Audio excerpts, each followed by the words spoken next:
웨스트민스터 신앙고백서 계속 공부하면서 계속 언약신학에 대해서 알아가고 있습니다. 이제 지난주에는 못 모였지만 이번 주에 살펴보면서요. 바로 이렇게 살펴보면 네, 이렇게 사람과 맺은 하나님의 언약에 대한 것이 이 웨스트민스터 신앙고백서 7장의 내용입니다. 그래서 첫 번째로 살펴보면 이번 주에도 성경에 나오는 언약이 무엇인지 이해를 해야 되겠고요. 그 다음에는 은혜 언약과 예수 그리스도의 사역이 무엇인가 조금 더 이해를 해야 될 것 같습니다. 그리고 은혜 언약을 통해서 이 성경의 전체 구속사를 이해해야 되는 거죠. 그러니까 성경을 보면 저희가 어떤 드라마를 보거나 아니면 어떤 스토리를 보거나 할 때 주된 이야기가 이렇게 쭉 이끌어가잖아요. 그러니까 저희가 사람끼리 얘기할 때도 어떤 그 주제가 이렇게 있어가지고 얘기가 되면서 조금 좀 다른 작은 이야기들이 이렇게 파생이 되어지지 주된 이야기가 없이 이렇게 쭉 된다면 삼천포로 항상 빠지는 그런 일들이 발생을 하겠죠. 그래서 저희가 항상 성경이 무엇을 말하고 있는가 했을 때 아마 많은 기독교인들은 성경은 하나님에 대한 일을 얘기하고 있다. 또 예수 그리스도에 대한 일을 얘기하고 있다. 이렇게 이해를 할 것 같아요. 근데 이제 그것이 하나님께서 어떻게 이어가냐 했을 때 은혜 언약이란 걸 통해서 그것을 성취시켜 나가거든요. 그러니까 예수 그리스도에 대한 이야기를 성취시켜 나가시는 거죠. 그 시대마다. 그래서 그런 초점들을 조금 살펴봐야 될 것 같습니다. 그리고 그리스도 안에서 우리가 하나님의 자녀가 어떤 축복을 받았나 이것도 살펴봐야겠죠. 마지막으로는 이제 세대주의라는 신학이 있습니다. 요즘 또 특별히 좀 문제가 되는 것 같아가지고 약간 웨스트민스터 신앙고백서가 세대주의를 직접적으로 논하지 않지만 세대주의의 핵심 사상을 좀 비평을 할 수 있는, 논평을 할 수 있는 부분이 있기 때문에 이 부분도 한번 살펴보면서 좀 알아가면 좋을 것 같습니다. 네. 그래서 첫 번째로 7장 4에 보면요. 성경은 이 은혜 언약을 유언이라는 이름으로 자주 말하고 있는데 그 내용은 유언자 예수 그리스도의 죽음과 영원한 기업 그리고 그것에 속해 있는 모든 것이 양도되었다라는 것이다. 네, 그래서 여기 보면 은혜 언약이 유언이라고 나오죠. 히브리서 9장 15절부터 17절에 보니까요. 유언이라는 것은 성경에서도 굉장히 중요한 뜻을 가지고 있습니다. 히브리서 9장에 보면 이로 말미암아 그는 새 언약의 중보자시니 여기서 중보자는 창조주 하나님과 또 구원자 하나님과 죄인인 또 피조물인 우리 인간을 얘기하는 거죠. 그 사이에 이제 중보자시니 이는 그 첫 언약 때에 범한 죄에서 속량하려고 죽으사 부르심을 입은 자로 하여금 영원한 기업의 약속을 얻게 하려 하심이라. 유언은 유언한 자가 죽어야 되나니 유언은 그 사람이 죽은 후에야 유효한즉 유언한 자가 살아있는 동안에는 효력이 없느니라. 이렇게 나오죠. 성경에 보면 저희가 성경을 이해할 때 그 당시 문화와 그 상황들을 좀 약간 살펴볼 필요가 있습니다. 저희가 지금도 유언이라고 하면 당연히 유언은 유언장을 써도 죽은 뒤에 효력이 발생하잖아요. 그런 것처럼 우리의 이해를 돕기 위해 또 복음을 더욱더 이해시키기 위해서 하나님과 또 성경을 쓴 저자들은 인간의 우리 수준에 또 우리 문화에서 이해할 만한 것들을 사실 많이 사용을 합니다. 그런데 이제 문화적인 차이가 또 있잖아요. 이제 그런 것들을 전혀 고려하지 않고 문맥을 고려하지 않고 배경을 고려하지 않고 그냥 다짜고짜 성경을 해석하고 문화적 상황과 문맥과 배경과 상관없이 이해를 한다면 굉장히 많은 오해들이나 또 정확하지 않은 해석들이 좀 발생을 하게 됩니다. 그럼에도 불구하고 이제 유언이라는 것은 그때 이해하는 유언이나 지금 이해하는 유언들이 사실은 개념이 같은 부분이 있고 또 사실 성경을 이해할 때 그런 개념들을 살펴봄으로써 더욱 깊은 이해가 가능하겠죠. 그래서 여기서 7장 4에서 얘기하는 것은 결국 그리스도의 죽으심과 부활하심입니다. 그리스도께서 그냥 유언하시고 죽으신 게 아니라 부활하신 거죠. 이 유언이 효력이 있으면서도 지금도 우리와 함께 하시고 또 합력하여 선을 이루어 가시는 것이 이 언약의 역할입니다. 그래서 이 유언이라고 할 때 우리가 그 그리스도 안에서 흔히 기업을 받았다고 얘기를 하죠. 또 유업을 받았다고 얘기하는데 영어로 inheritance라고 하죠. 이 기업이라는 것은 현세에 누리는 종말론적인 축복이 있습니다. 예를 들면 뭐 주변에 좀 제 주변에도 잘 사는 사람들이 많아요. 그러니까 이제 부모님들이 예를 들면 잘 사는 사람들은 상속받을 그런 재산들, 또 아마 아이러니하게 이번 주에 아마 이번 주말인가 아마 다음 주 초에 그 삼성전자의 부회장인 이재용 이제 고 이건희 회장님의 그 상속세를 어떻게 납부할 것인가에 대해 가지고 논의가 되고 있다고 하죠. 발표할 거라고 하는데 그런 것처럼 어마어마한 재산을 상속받고 하는 것이 우리에게 똑같이 주어지는 겁니다. 우리의 현세에 사실은 이제 예수 그리스도께서 다시 임하실 그 종말론적인 축복, 그리스도께서 완성하시고 재창조 때 우리에게 주실 것인데 그것을 지금 누릴 수 있는 종말론적인 축복들이 주어졌다라는 거죠. 그러니까 우리가 하나님의 자녀로서 하나님의 가족이 있으면서 그런 축복을 누릴 수 있습니다.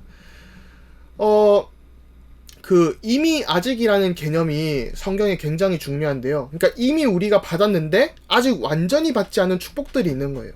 그러니까 이게 대통령 당선을 딱 하면 대통령 당선을 딱 한 순간부터 대통령 당선인이라고 하죠.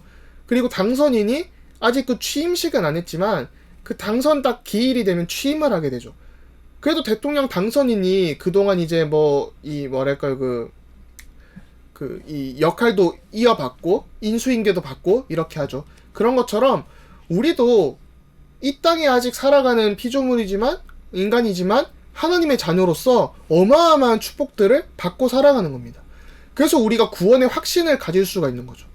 우리가 그냥 구원의 확신을 종말론적으로만 갖는 게 아니라 이 과거를 볼 때, 역사를 볼 때 그리스도께서 죽으시고 부활하셨다는 것이 부활의 첫 열매가 되신 그리스도가 우리와 함께 하시는구나.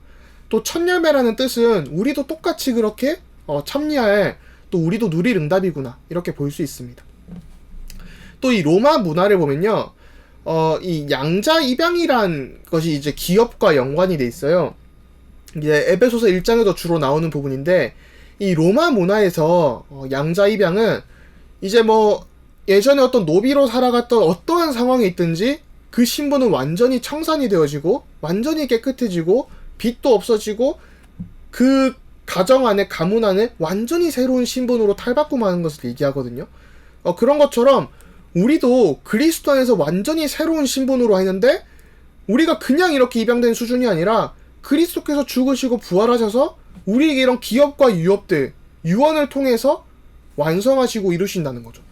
저희가 사실은 어마어마한 축복을 받았고 그냥 이제 옛 습관들을 버릴 필요가 있는 거지, 예전에 어떤 것들, 이게 우리가 사단의 자녀로서 남아있는 그런 것들, 법적으로는 완전히 우리가 하나님의 자녀라고 단언을 하는 겁니다. 그래서 로마 문화에서는 이렇게 완전히 새로운 신분이다. 그렇기 때문에 더 이상 저희가 옛날의 그 과거의 틀, 올무, 이런 함정들에 빠질 이유가 없는 거죠. 다만 우리가 이제 계속해서 속는 그런 부분들만 치유받으면 됩니다. 그리고 이 유언이라고 할 때, 이 영어로 테스타먼트라고 나와 있거든요. 테스타먼트라고 나와 있는데, 그러니까 저희가 구약 신약 할 때도 올드 테스타먼트, 뉴 테스타먼트 이렇게 해서 테스타먼트라는 단어를 쓰죠. 그러니까 이제 약속 이런 건데, 이게 재밌게도 킹 제임스 버전은 아마 언약을 그 테스타먼트로 번역을 많이 할 거예요. 그게 왜냐하면 옛날 영어에서는 그 언약이라는 커버넌트와 테스타먼트가 그 같은 의미로 쓰일 때가 많았습니다. 그러니까 이 헬라어로 디아테케라고 하고, 그리고 이제 히브리어로 베리트라고 하죠. 이 그 디아테케가 번역이 될 때 테스타먼트로도 번역이 되고 커버넌트로도 번역이 많이 됐었어요. 근데 이제 최근에는 이제 그 현대 영어로서는 커버넌트라고 많이 번역을 하고 테스타먼트라고도 씁니다. 또 테스타먼트가 이 유언이라는 뜻을 가지고 있잖아요. 그러다 보니까 굉장히 좀 흥미로운 사실들이 있죠. 그래서 유언과 언약이 좀 비슷한 부분들이 있습니다. 네, 그리고 7장 5에 보니까 이 언약은 이 언약이라고 할 때 이 언약은 은혜 언약을 얘기하는 거죠. 이 언약은 율법 시대와 복음 시대에 다르게 시행되었다. 율법 시대의 이 언약은 약속과 예언, 희생, 할례, 유월절 어린 양, 또한 다른 형태들로, 그리고 유대인들에게 전해진 의식들로 시행되었다. 이 모든 것은 장차 오실 예수님을 예표하는 것으로서 그 시대에는 성령께서 이 모든 것을 통해 선택된 사람들이 약속된 메시아를 믿게 하고 그들을 견고하게 하시기에 충분하고 효과적인 것이었다. 그들은 이 약속된 메시아 안에서 죄사함을 충분히 받고 영원한 구원을 얻게 되었다. 우리는 이것을 구약이라 부른다. 이렇게 나와 있죠. 이 굉장히 좀 의미가 있는 것 같아요. 첫 번째로 살펴볼 것은 율법 시대에는 구약이고 복음 시대는 신약이라고 이렇게 얘기하는 거죠. 그러니까 하나의 은혜 언약이 다르게 시행이 된 겁니다. 이 모든 것들, 구약에서 주어졌던 약속, 예언, 희생, 할례, 유월절 어린 양, 그리고 의식들은 그리스도를 예표하는 거죠. 예표라고 할 때는 영어로 타이포로지라고도 하고, 그 다음에 foreseen, foreshadow 이렇게 해서 미리 봤다, 아니면 그림자 이런 것들을 얘기하고 있는데요. 결국은 이 모든 것들이 그리스도를 나타내는 것이구나. 그리스도를 우리가 알 수 있는 것들이구나. 이렇게 볼 수 있습니다. 그래서 오실 메시아, 그리스도를 믿도록 하는 것이 목적이었다라는 것이죠. 그리고 이 모든 예표의 실체이신 그리스도가 나타나신 복음 시대에는 이 언약 의식이 말씀 설교로 그리고 세례와 성찬이라는 성례의 시행으로 대체되었다. 이 대체되었다라고 일단 좀 더 읽을게요. 이 의식은 수적으로는 과거보다 적고 더 단순하며 겉으로 보기에 화려함도 덜하지만 그것은 유대인이나 이방인들, 곧 모든 민족에게 더 충만하고 분명한 영적인 효과를 가져온다. 우리는 이것을 새 언약이라고 부른다. 그러므로 실체가 다른 두 개의 은혜 언약이 있는 것이 아니라 여러 모양으로 시행되지만 하나의 동일한 은혜 언약이 있을 뿐이다 라고 나오죠. 그래서 이 부분들이 조금 살펴볼 부분들이 있는 것 같아요. 이게 아마 영어로는 대체되었다라고 안 나왔던 걸로 제가 기억을 하는데 대체되었다는 사실은 없는 것 같긴 한데 좀 살펴보면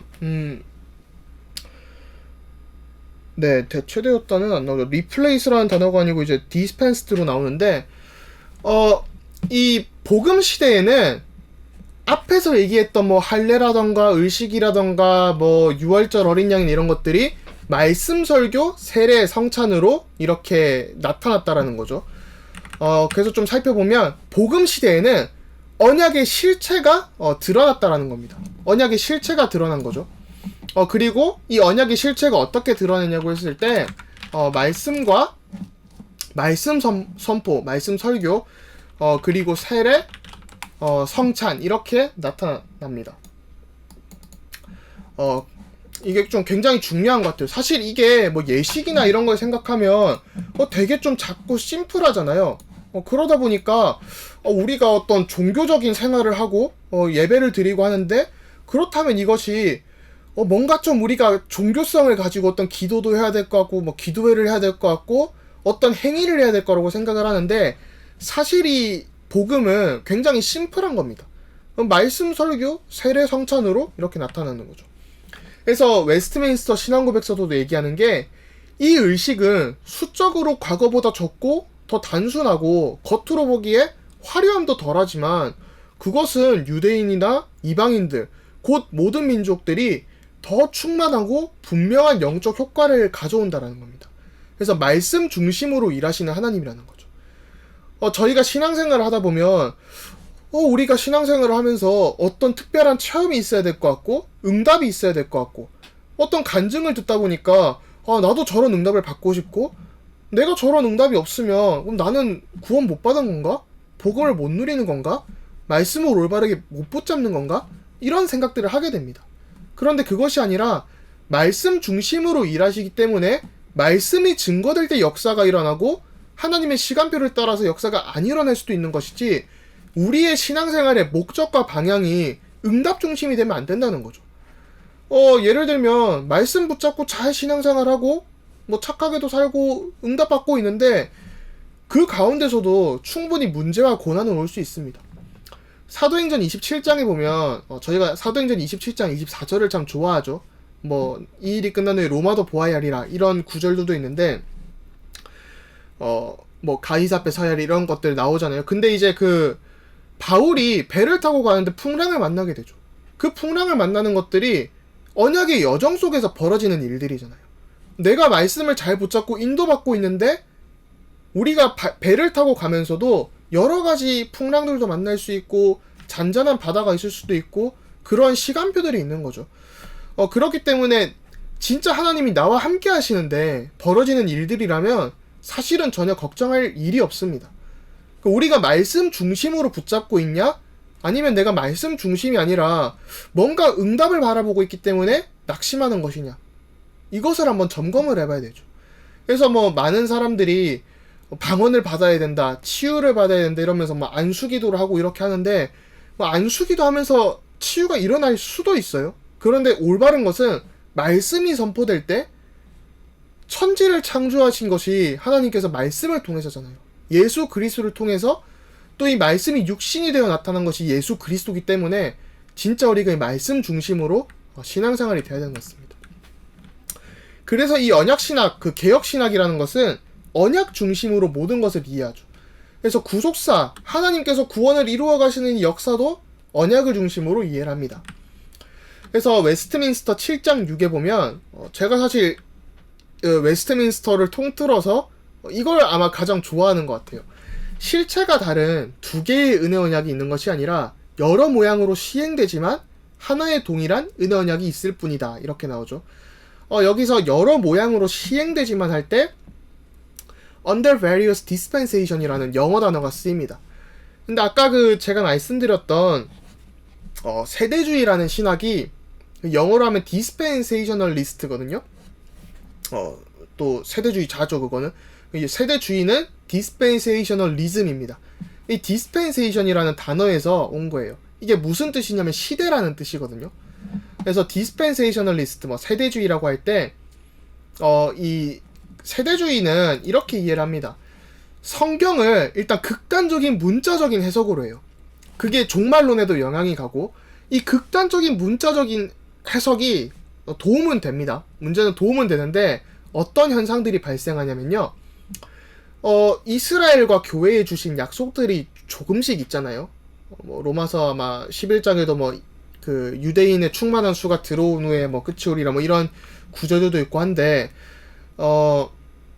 13장인가요? 갑자기 기억이 안 나네. 근데 이제 그 교회와 이스라엘에게 주신 약속들을 구분하고 분리를 합니다. 사실 저희 개혁신학이 이런 언약신학 중심으로 보면 이스라엘도 교회를 예표하는 것이거든요. 그래서 교회와 이스라엘은 연장선상에 있죠. 히브리어로 교회가 이제 카할이라는 단어가 많이 쓰이고, 그게 이제 모이다라는 단어고, 그 헬라어로는 에클레시아가 많이 쓰이는데, 에클레시아도 이제 이 불러내신 자들의 모임, 이런 뜻을 가지고 있죠. 그렇기 때문에, 교회는 사실 구약에서나 신약에서나 연장선상에 있고, 어원상으로도 그렇고요. 이 연장선상에 있으면서 무엇을 믿느냐 했을 때, 하나의 동일한 본질, 바로 예수가 그리스도시구나, 또 그리스도가 예수시구나, 이 은혜 언약이라는 본질을 믿는 겁니다. 예수 그리스도를 믿는 신앙 공동체고 믿음 공동체죠. 그래서 교회는 도덕 공동체가 아니고 경제 공동체도 아니라 다름이 아닌 언약 공동체, 믿음 공동체, 신앙 공동체입니다. 그런 걸 볼 때 일단은 세대주의가 이제 교회와 이스라엘을 극단적으로 좀 구분을 하고 분리를 하면서 예를 들면 이제 예루살렘으로 돌아가야 된다는 백투더 예루살렘 운동이라던가 아니면 이제 1948년인가요? 아마 이스라엘이 회복이 됐죠. 그런 걸 보면서 이제 이 2000년이 지났으니까 예수님 오신 뒤로 앞으로 종말론적인 게 일어날 것이고 하나님께서 왕을 세우셔서 할 건데 최근에 좀 극단적으로 가는 사람들은 그게 트럼프고 이런 식으로 얘기를 하더라고요. 맞을 수도 있겠지만 그렇게 옳은 해석은 아닌 것 같습니다. 그러면서 이제 최근에 조금 더 나갈 수 있는 부분들이 오늘도 이제 존 파이퍼 목사님 그 블로그 디자이어링 가서 보니까 무슨 이 백신을 맞는 것이 그 사단의 짐승의 표인이 666을 맞는 것이다 라고 주장을 하는 사람들이 있어서 그거에 대한 좀 염려를 하는 그런 글을 봤었거든요. 그런 것처럼 뭔가 성경을 극단적인 문자적인 해석을 하면서 어떤 종말론적인 요소들을 가지고 계시록에 나오는 숫자들은 사실 상징적인 숫자가 많거든요. 그런 것까지도 극단적인 문자적 해석을 해버리니까 앞으로 뭐 어떤 종말론적인 일들이 많이 일어날 것이다라고 얘기를 하는 거죠. 그래서 이게 한국에도 사실 한국 기독교에도 요즘 굉장히 좀 많이 보여서 조심을 해야 됩니다. 그리고 세대주의는 저희가 지지난주에도 살펴봤지만 노아 시대가 있고 또 아브라함 시대, 뭐 족장 시대가 있고 또 모세 시대, 왕국 시대에서 다윗 시대가 있고 다윗 언약이 주어진 왕국 시대가 있죠. 그다음 뭐 이런 시대들이 있는데 이런 시대들 속에서 노아 시대의 구원의 방식이 다르고 아브라함 시대의 구원의 방식이 다르고 모세 시대의 구원의 방식이 다르고 다윗 시대, 그러니까 왕국 시대의 구원의 방식이 다르다, 이런 식으로 해석을 합니다. 또 이제 다윗 언약 같은 경우도 뭐 이스라엘 왕국, 다윗의 후손들의 왕국들이 세워질 것이라는 것이 사실은 이 그리스도와 이 종말론적인 축복들을 얘기하는 거거든요. 이 종말론적인 축복들을.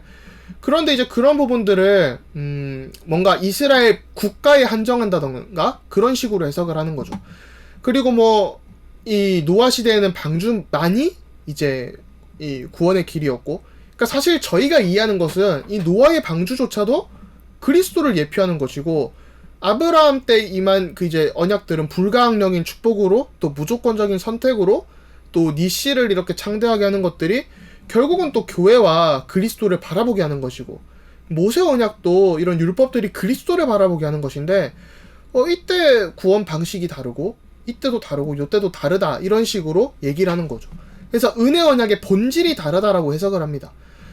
그렇게 해석이 되니까 결국은 이런 문제가 생기는 거예요.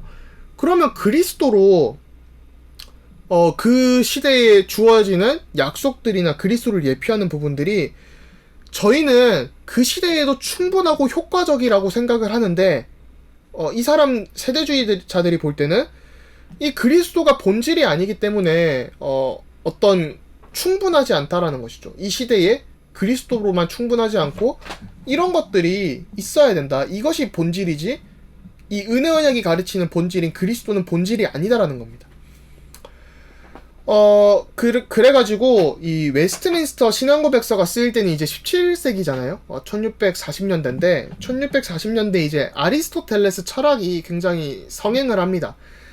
그때 이제 본 것들이 뭐 아리스토텔레스 철학 뭐 이런 걸 따라가다 보면 본질과 어떤 뭐랄까요, 그 영어로는 substance and accident 이렇게 해가지고 어떤 본질과 뭐 사건? 생겨나는 부분, 어떤 그런 것들이 있는데 결국은 그리스도가 본질이고, 그리스도가 본질인 가운데 뭐 이런 노아 언약도 주어진 것이고 아브라함 언약도 주어진 것이고 이렇게 이해를 하는 거죠.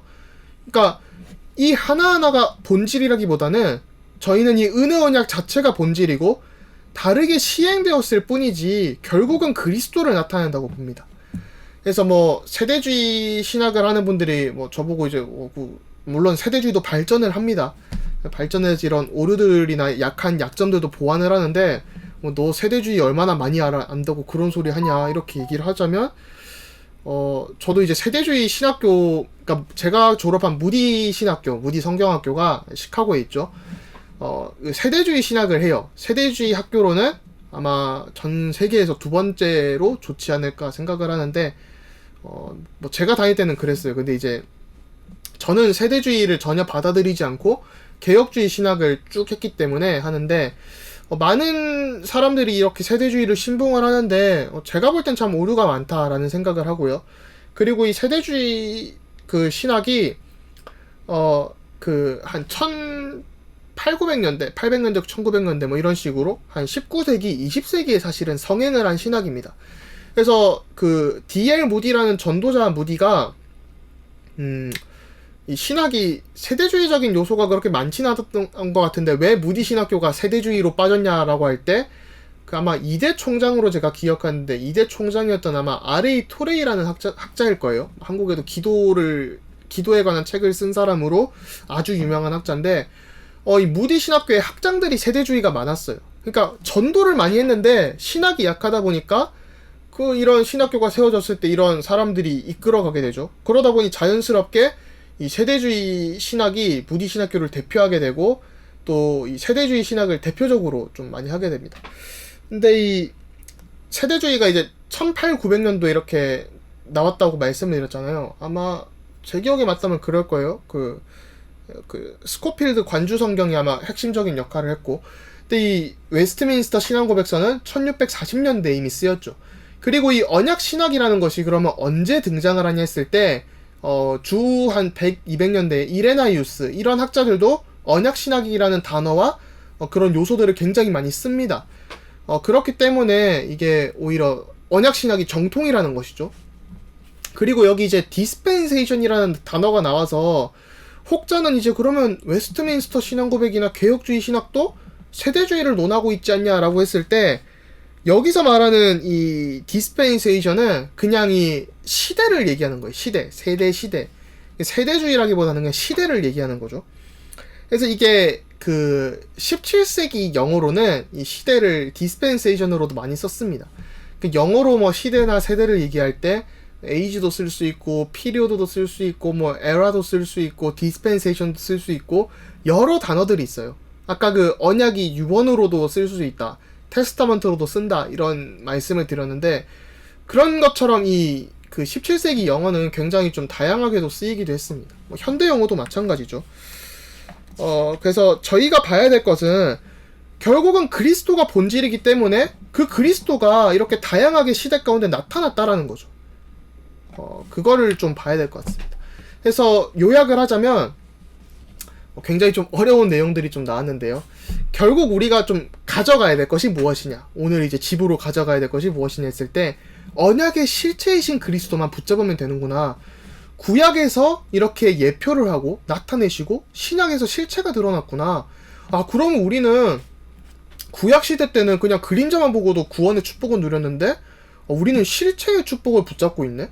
그래서 구약 시대에도 그리스도를 바라보면서 은혜를 누렸는데, 우리는 물론 이제 구약에서도 주어진 약속을 붙잡았죠.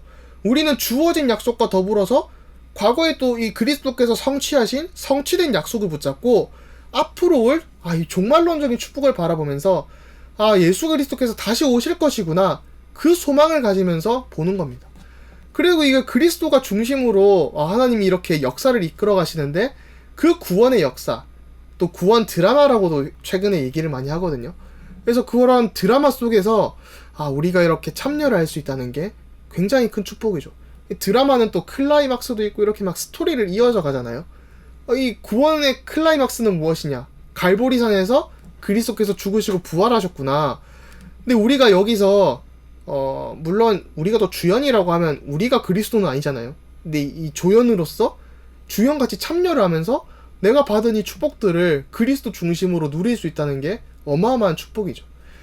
그리고 우리의 하나님과 나 사이에 중보자가 되시고 보증인이 되셨구나.